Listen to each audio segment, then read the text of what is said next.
Hi, my name is Eileen Asher, and welcome to the very first episode of Artists with Anxiety. I am actually a graphic designer, artist, and a budding marketer in Columbus, Ohio.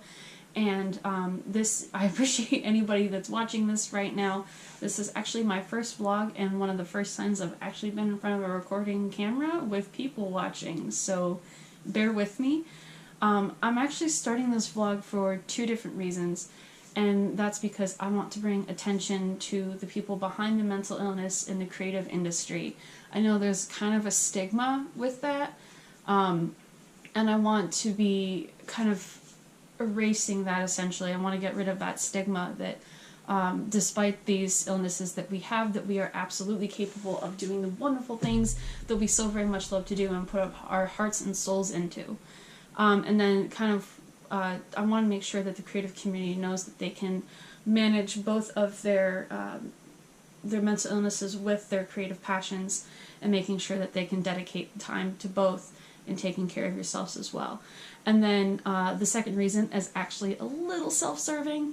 I myself have major anxiety with public speaking, talking to people in general, and kind of a general fear of the limelight. So even this vlog of itself is out of my comfort zone. So I'm kind of using this vlog as a way to talk about this in a way that makes me a little bit more comfortable, in a way that makes me get used to talking on the fly and being in front of clients. And and kind of one of my dreams for the future is to be able to talk to almost like a TED Talk, or give a keynote speech somewhere at a conference, and that's kind of my goal long term, and I am far from that as far as that's concerned. So this is kind of my way to deal with it and consult and kind of try to challenge myself in this way. So this vlog is going to be very kind of raw and personal from my perspective. And talking with a lot of other local artists about what they do and how they handle their mental illness with the wonderful work that they do. So bear with me that I'll stutter a lot, I'll pause a lot, but because I'm partially lazy and I really don't like video editing, this vlog is going to be my honest way of putting myself out there. So now I just want to make this one thing clear, is that I am not a therapist by any stretch of the imagination.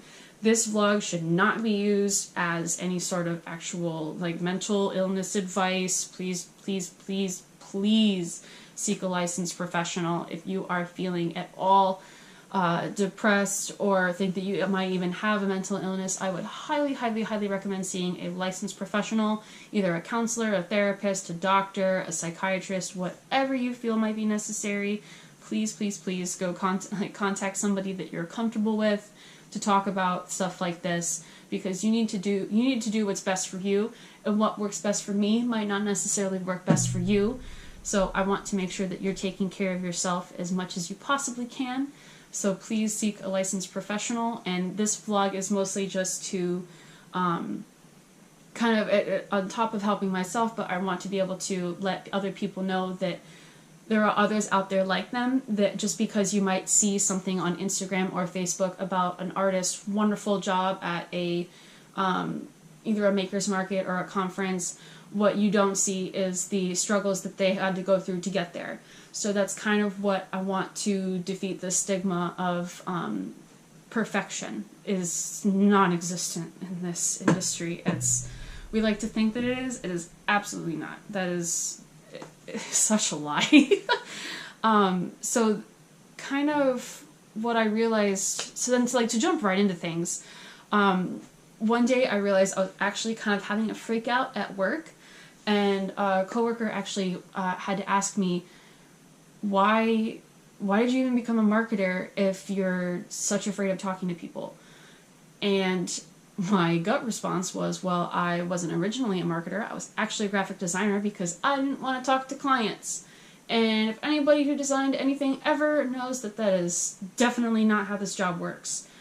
I have to talk to clients on the daily. I have my own freelance clients that I talk to, but graphic design was my way of consolidating combining my love of art and the endless possibilities that it had to the strategy and the order that my type AS loved.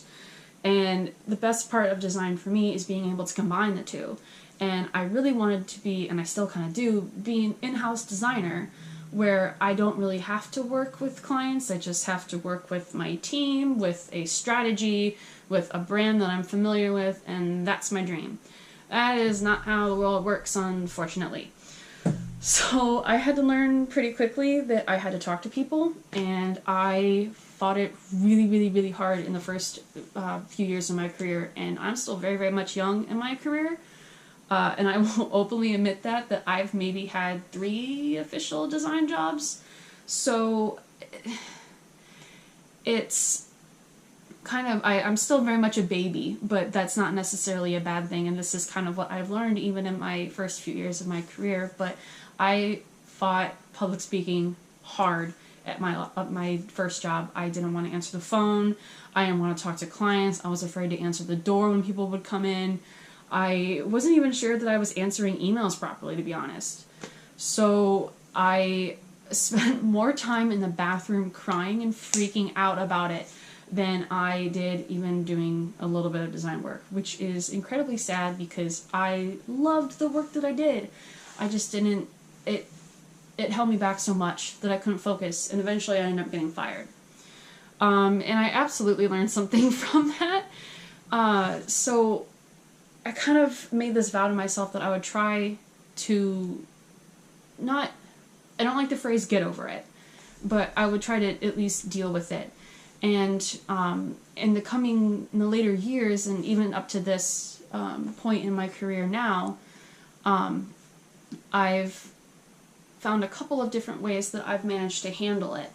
And I was lucky enough that I could have I actually did go to therapy for a number of years in high school and into college, where I learned breathing techniques. I learned rationality exercises.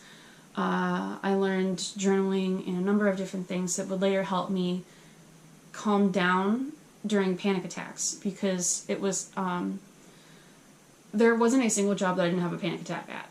So I might be better now, but I'm by no means perfect, because I still, the first several months of the job I'm at now, if anybody is watching, I was absolutely having panic attacks at least several times a month. And not that that was anything related to what was going on at my work, it was just how my brain was, how I was handling things. And I knew that I could have been better, and I knew that something was horribly wrong. So I ended up going to my doctor and telling her that I feel sick every week. I felt absolutely ill, and I would get so freaked out certain days of the week and after certain events that I would just feel so nauseous I thought I was going to puke. And I couldn't handle that on the weekly basis. I could not. It was interfering with my work. I couldn't handle it. So her and I had a talk, and we ended up prescribing for me a anti-anxiety medication. And I've been on it for a couple months now, and I can honestly say that it has been at least 2 months since my last panic attack at work. And that doesn't necessarily mean that I'm healed, that I'm cured. None of that. It just means that I was able to kind of manage that. I'm not immune to breaking down, and I'm absolutely guilty of it, especially at home even when I'm in the privacy of my own room, working on client work. I'm freaking out over deadlines, over contracts, over a number of different things that go into running my own freelance business. So that's been my journey as far as my anxiety has affected my work. But so when people see my portfolio on my website, or they see the pictures on Instagram, and it's these really simple, minimalistic, modern, colorful logo designs on business cards and posters and print collateral and banners what people don't see is the blood, sweat, and tears that pretty much went into those projects, that it took me a ton of time rehearsing phone calls. I would have a script in front of me that I would have to memorize and read over and over and over again between 2 phone calls, and 2 phone calls would take me like 20 minutes. What people don't see is now that when I pick up the phone, I have my script memorized in my head, and I can kind of wing it from there just a little bit. I don't stray from my script very much, but it's still enough for me to be comfortable to talk to people even on the phone, and I don't have to have a panic attack.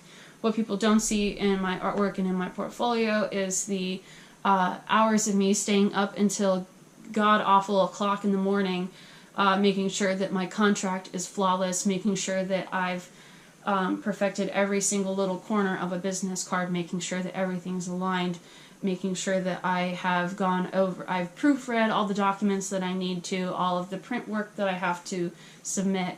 People don't see me freaking out. And when I post those pictures, and I say that I'm proud, and I absolutely am proud of my products, but it's definitely not all rainbows and butterflies with design and with art, with being an artist. And I've had my artwork on display in galleries before, and what people don't see is when I hang that thing up on the wall, my heart is racing and I feel nauseous. And the second that somebody walks in the door, and if they ever ask me about my artwork, I am freaking out, because honestly, it's something that I love to do, but I've had to reconcile with my career. And I love what I do, but there are parts of it that I absolutely hate. So I want to talk to artists in Central Ohio, and creatives in particular, not just artists. I want to be able to talk to artists with anxiety, and actors with stage fright, and musicians with a fear of public speaking or with ADHD, and artists with bipolar disorder. And I want to be able to talk to these people that have these daily struggles dealing with what they love to do. And they love to do these things because they're good at them, but there are certain aspects of the job that make it so very difficult for them to function. So I kind of want to talk to these people. I want to highlight the good work that they're doing, and I want the rest of the world to see that there is a struggle that goes on behind that, and that they are not alone, and that everybody in this industry has to deal with any number of different things that runs through their head that they have to deal with, and there's no shame in that. And I want to explore all the different ways that artists kind of reconcile their mental illness with the passions that they love to do. So this is kind of my story, and you'll hear, I'm sure, more snippets of it throughout the next few episodes, but I really, really hope that you stay tuned. And I hope that you'll find this interesting, and if you have any recommendations of artists that would like to open up and tell me their story, I'd absolutely love to hear about it. I would appreciate a little comment, or either subscribe or like, whatever you feel comfortable doing. I would love to hear from you, and I hope that you guys will join me within the next couple episodes. And I thank you so very much for watching, and take care of yourselves.